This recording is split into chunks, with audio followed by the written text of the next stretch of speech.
Olá, o meu nome é Mariana e hoje a gente vai começar a falar sobre contratos administrativos.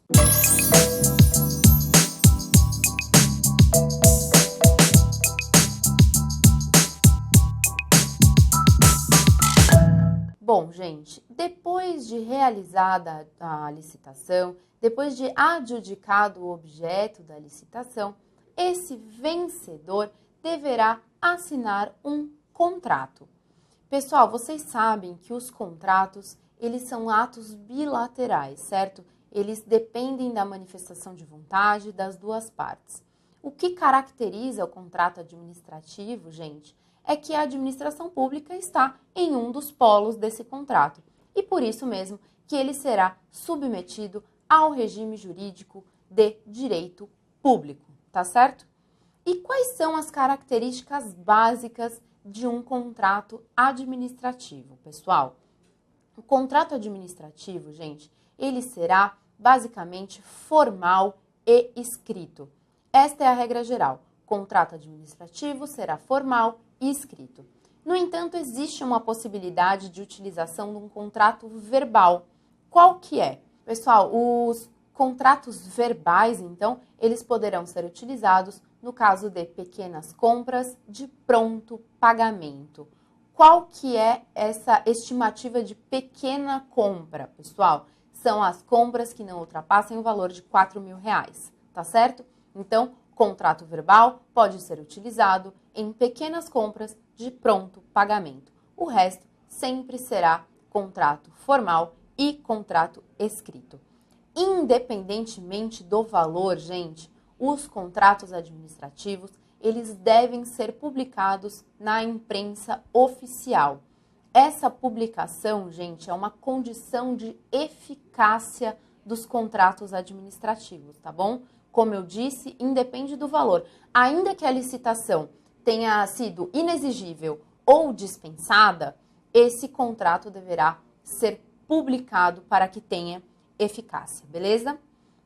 Outra característica do contrato administrativo é que ele é de adesão.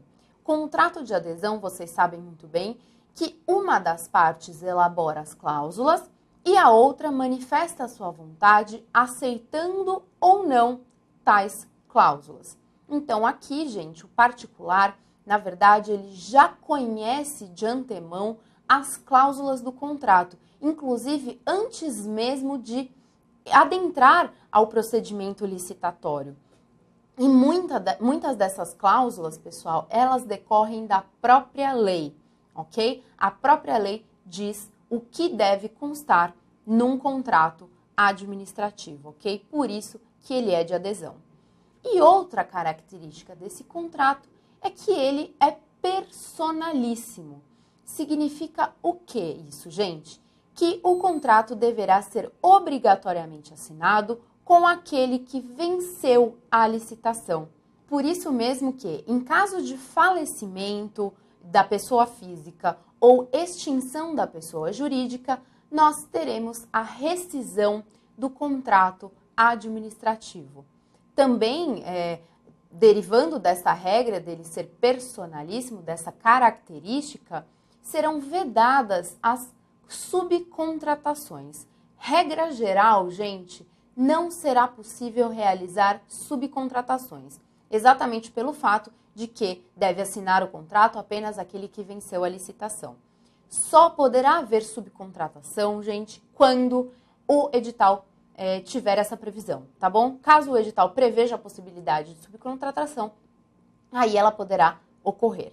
No entanto, gente, existe um caso apenas de vedação absoluta de subcontratação, que se dá nos casos de serviços técnicos especializados. Então, quando o vencedor tiver que prestar serviços técnicos especializados, nesse caso haverá uma vedação absoluta em relação às subcontratações, tá certo?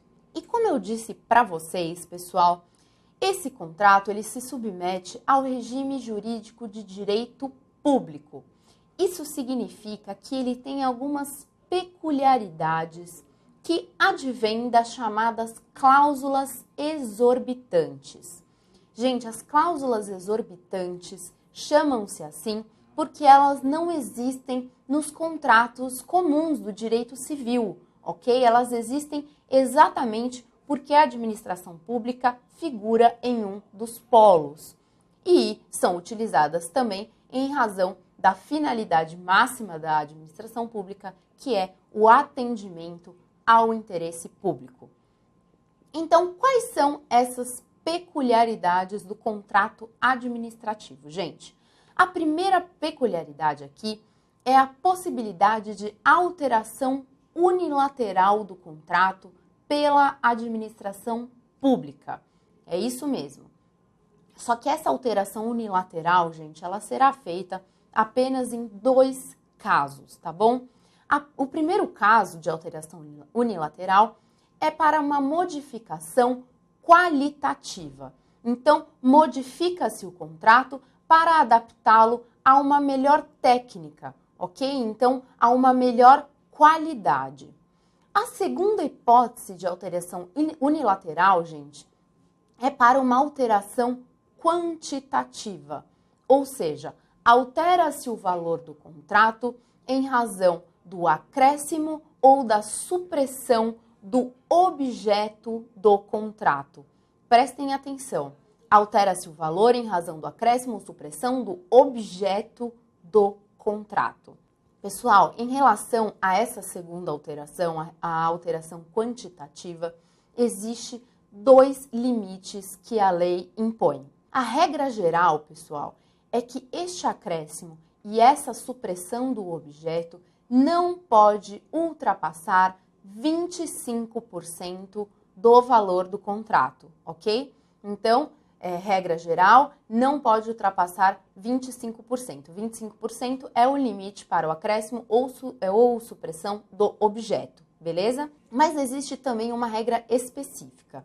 Nos casos de reforma de edifícios ou reforma de equipamentos, esse valor, em relação ao acréscimo de objeto, ele pode chegar a até 50%. Prestem atenção, na regra específica, pessoal, somente o acréscimo pode chegar a 50%. A supressão, mesmo nos casos de reforma de edifício e de equipamento, continua sendo de 25%, tá certo? Agora, chamo a atenção de vocês para o seguinte: a alteração unilateral do contrato, gente, ela somente diz respeito às cláusulas regulamentares, ou seja, aquelas que dispõem sobre o objeto do contrato e sobre a própria execução do contrato. A alteração unilateral, gente, ela não atingirá cláusula econômica financeira, ou seja, cláusula que diga respeito à remuneração do contratado ou aos seus encargos, tá certo? Então, somente cláusulas regulamentares são atingidas. E, falando em cláusula econômica financeira, nós também temos que chamar a atenção aqui para o necessário equilíbrio econômico-financeiro que deve ter um contrato administrativo. Quer dizer, a administração pública, ela deve manter o equilíbrio econômico-financeiro do contrato. O que significa isso? Ela deve tentar manter, pelo menos, o valor originalmente contratado pelo maior tempo possível, tá certo? Caso haja abalo neste equilíbrio econômico-financeiro, será realizada a revisão do contrato ou o reajuste. Qual que é a diferença entre a revisão e reajuste? Pessoal, a revisão do contrato ocorre apenas em hipóteses específicas, singulares, que abalem esse equilíbrio econômico-financeiro, que ocorrem tanto da própria alteração unilateral feita pela administração pública, como também de fatos externos, caso fortuito ou de força maior, ok? Mas são casos específicos que abalem o equilíbrio. Já o reajuste, pessoal, ele é feito de tempos em tempos. Por quê? Vocês sabem muito bem que com a inflação, o dinheiro ele perde o seu poder de compra. O dinheiro perde o seu poder aquisitivo.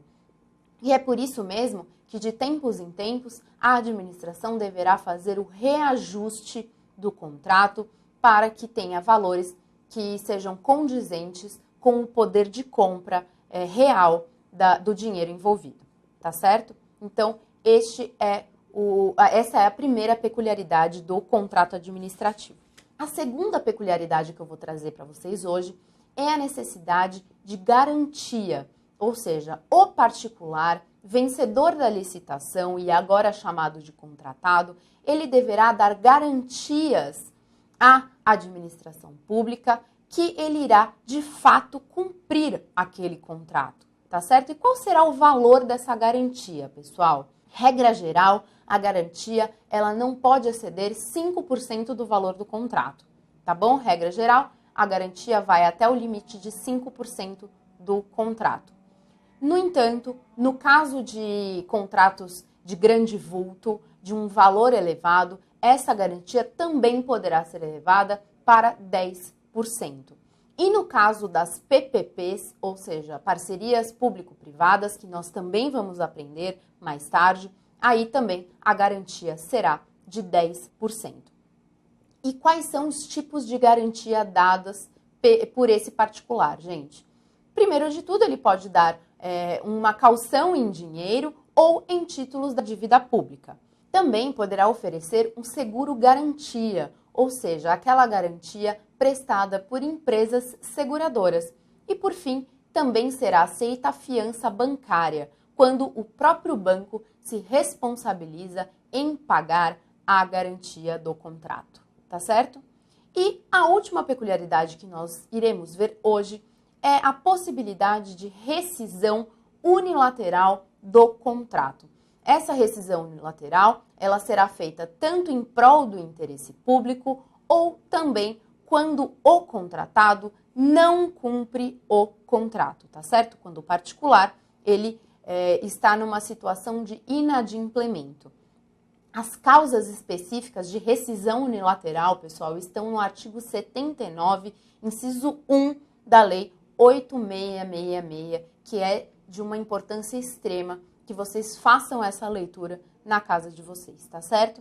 A aula de hoje fica por aqui. Na aula que vem a gente vai continuar falando das peculiaridades do contrato administrativo. Se vocês gostaram, por favor, compartilhem e eu espero vocês na próxima aula.